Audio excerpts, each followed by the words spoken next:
I was asked the other day by a viewer how you can make it so an object shows up in a reflection, but the object itself is not rendered, and that's what we're going to go over today. It's pretty simple. We have our default view here. I'm going to split the screen here by right-clicking. If you don't know how to do this, check out my Blender Basics tutorials, and we'll go over that for you.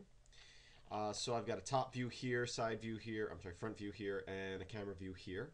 I'm going to right or space and click Add Mesh Plane. I'm going to scale that plane out. I'm going to grab it and pull it down like so. Next thing I'm going to do is I'm going to go to our shading window here, and I'm going to add a material, and I'm going to turn on Ray Mirror, and I'm going to turn that up, and as you can see, it makes it reflective. We'll hit F12 to view what it looks like once it's rendered.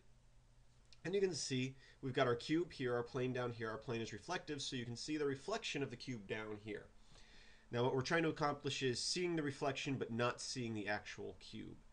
So what we're going to do is we're going to choose the cube, and we're going to hit M for move to new layer, and you have all these layers you can move stuff to. I'm going to move it to layer 2. I'm going to click OK. You don't see it here anymore, but if you look down here in any of your 3D windows, you got your layer options. I can click here on layer 2. You can see the cube. The plane disappears. If I click layer 1, the cube disappears and we can also shift click and see both at the same time if we would like. Now if we go to our scene window, which is F10 and has all our rendering options, we can go to render layers, and right here we want to choose both layer 1 and 2, so it renders out both those objects or both those layers. But down here under layer we are going to choose a, so for scene we're choosing layers 1 and 2. For layers we're choosing 1. And if we hit render now or click F12, you'll see that we have our plane, which is reflective, and the reflection, which is what we want, but we still have the shadow of that object.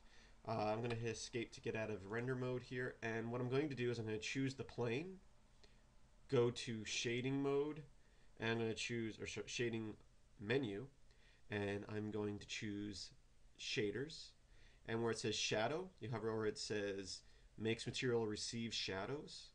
We'll unclick that, and now I'll hit F12,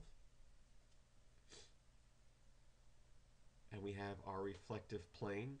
No shadow being cast, no object, but we have the reflection of our cube. So that is how you can render out the reflection of an object and the shadow if you'd like without rendering out the object.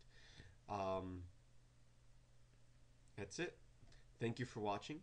Please visit filmsbychris.com for more video tutorials like this. Also visit our forum at filmsbychris.com/forums, and visit us on IRC at Freenode. The channel is Films by Chris. If you don't have an IRC client, chat with us in the web-based one at filmsbychris.com/IRC. Have a great day.